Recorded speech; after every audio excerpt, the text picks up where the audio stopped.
If it were anyone else outside those gates, I might have hoped for a private audience, but this is Stannis Baratheon.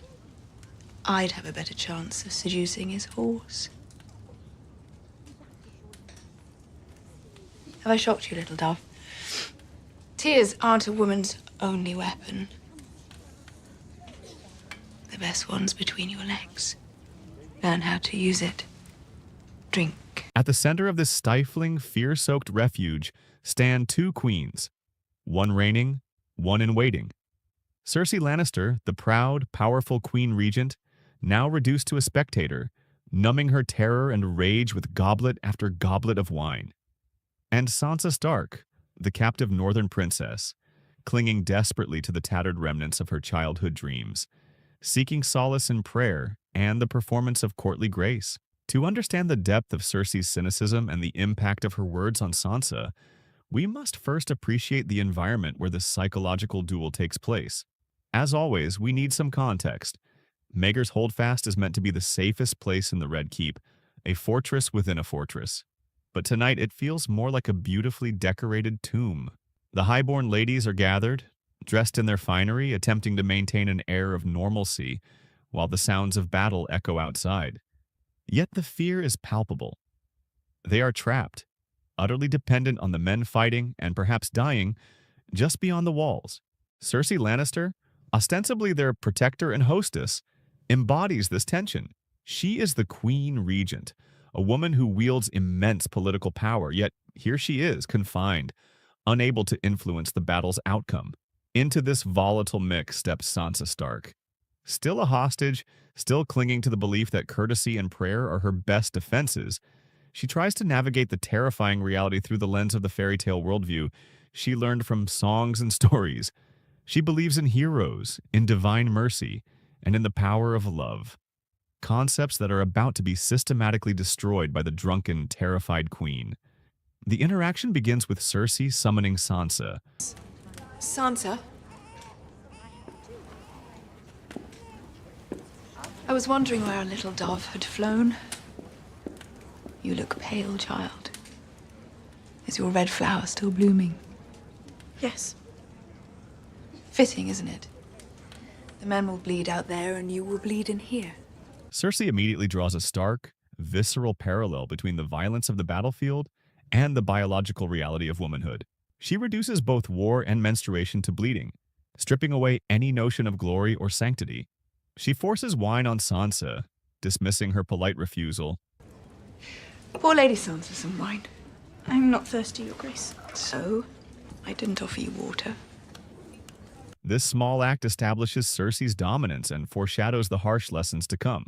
Sansa must drink, must partake in Cersei's cynical communion. Sansa then notices the imposing, silent figure of Ser Ilyn Payne, the king's justice, the man who executed her father.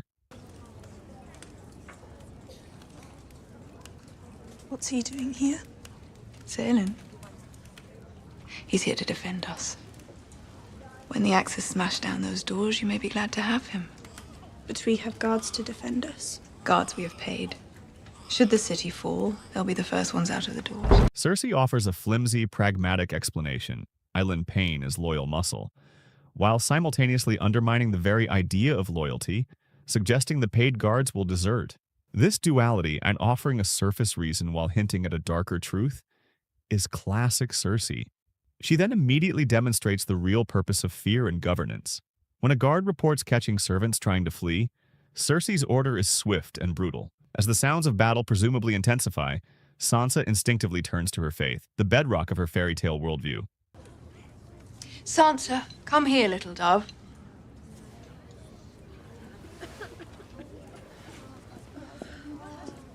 My queen.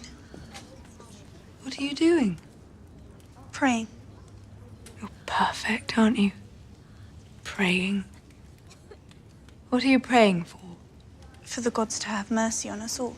Sansa's prayer reflects her belief in an essentially benign universe. She expects divine intervention, compassion from a higher power. Cersei, fueled by wine and her own deep-seated trauma, finds this naivete infuriating, perhaps even insulting. Her response is swift, absolute, and designed to shatter Sansa's spiritual foundation.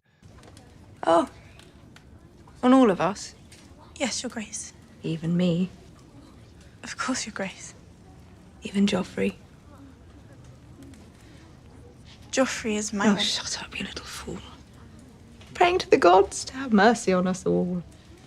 The gods have no mercy, that's why they're gods. This is the central pillar of Cersei's cynical philosophy, stated plainly.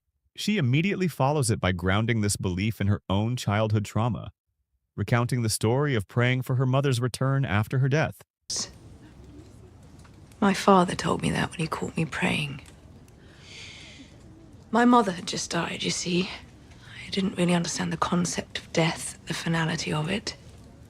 I thought that if I prayed very, very hard, the gods would return my mother to me. I was 4. Your father doesn't believe in the gods. He believes in them, he just doesn't like them very much. This anecdote is crucial. It reveals that Cersei's cynicism isn't arbitrary. It's a learned response to profound loss and unanswered prayers. Her father, Tywin, taught her this harsh lesson, shaping her view of the divine not as benevolent protectors, but as indifferent, powerful forces. By sharing this traumatic memory, Cersei isn't just expressing a differing opinion. She's performing a kind of psychological surgery, attempting to excise Sansa's hope and replace it with her own hardened realism. It's a brutal act of trauma transfer, fueled by her own hyper-aroused state. Having demolished Sansa's faith, Cersei moves on to dismantle her understanding of womanhood, love, and power. She continues forcing wine on Sansa, intensifying the girl's disorientation and vulnerability. Cersei then voices her own frustration at her confinement, reiterating her wish to be a man on the battlefield. This sense of powerlessness fuels the next phase of her cynical instruction. And if the city should fall? You'd like that, wouldn't you? The Red Keep should hold for a time, long enough for me to go to the walls and yield to Lord Stannis in person. If it were anyone else outside those gates, I might have hoped for a private audience, but this is Stannis Baratheon. I'd have a better chance of seducing his horse. Have I shocked you, little dove? Tears aren't a woman's only weapon. The best one's between your legs. Learn how to use it. This statement is the cynical culmination of Cersei's life experience. It reduces a woman's value and power to her sexuality, a transactional tool for survival. This reflects the harsh historical reality faced by many highborn women whose marriages were political transactions and whose primary value lay in producing heirs. Cersei sees her own life through this lens. Taught to smile and sing and please, she is attempting to shatter Sansa's romantic idealization of love and marriage, replacing it with the crude mechanics of power as she understands it. She immediately follows this with a stark warning about the reality of a sacked city, forcing Sansa to confront the visceral horror that awaits them if the battle is lost. Do you have any notion of what happens when a city is sacked? No, you wouldn't, would you? If the city falls, these fine women should be in for a bit of a rape. Half of them will have bastards in their bellies come the morning. You'll be glad of your red flower then. When a man's blood is up, anything with tits looks good. A precious thing like you will look very, very good. A slice of cake just waiting to be eaten. This is the final, brutal shattering of Sansa's fairy tale worldview. Cersei forces her to confront the raw, terrifying reality of sexual violence, stripping away the protective layers of courtesy and chivalry that Sansa uses as her armor. This isn't just advice, it's a deliberate act of psychological violence, likely driven by Cersei's own terror and hyper-arousal. By forcing Sansa to envision this horror, Cersei externalizes her own fear, a common trauma response. She is destroying Sansa's innocence to validate her own cynical, battle-hardened perspective. When we were young, Jamie and I, we looked so much alike, even our father couldn't tell us apart. I could never understand why they treated us differently. Jamie was taught to fight with sword and lance and mace, and I was taught to smile and sing and please. He was heir to Casterly Rock, and I was sold to some stranger like a horse to be ridden whenever he desired. This monologue is a raw expression of Cersei's deep-seated resentment and sense of injustice. Identical in appearance, their paths diverge solely based on gender. He was groomed for power, inheritance, and martial glory. She was groomed for submission and strategic marriage.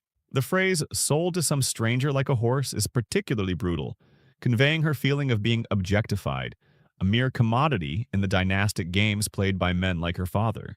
This experience directly informs her cynical view of marriage as a transaction devoid of romance. A stark contrast to Sansa's dream of becoming Joffrey's queen. It reinforces her feeling of powerlessness, a core element of her trauma response, which is currently being amplified by her confinement during the siege. By sharing this, she is implicitly teaching Sansa that a woman's life, even a queen's, is defined by these limitations, and that mastering the few weapons available, like the one between your legs, is essential for navigating a world that treats them as property. Sansa, still attempting to reconcile Cersei's bitterness with her own idealized image, offers a weak counterpoint. You were Robert's queen. And you will be Joffrey's. Enjoy. Cersei's dismissive reply serves as the final nail in the coffin of Sansa's romantic dreams. It implies that the title of queen is no shield against the harsh realities Cersei has just described. It is merely a different kind of cage. Cersei immediately follows this with a stark warning about the reality of a sacked city, forcing Sansa to confront the visceral horror that awaits them if the battle is lost. With Lancel dispatched, Cersei turns back to Sansa, her mask of cynical control finally falling away to reveal pure, cold fear. When I told you about Sir Ilyn earlier, I lied. Do you want to hear the truth? Do you want to know why he's really here? He's here for us. Stannis may take the city, he may take the throne, but he will not take us alive. This is the horrifying truth beneath all the cynical pronouncements. Sir Ilyn isn't there to protect them from Stannis. He's there to execute them before Stannis can reach them. Cersei's ultimate plan, fueled by her terror of capture and likely rape or execution, is murder-suicide for the highborn women, carried out by the royal executioner. The cynical lessons were not just talk.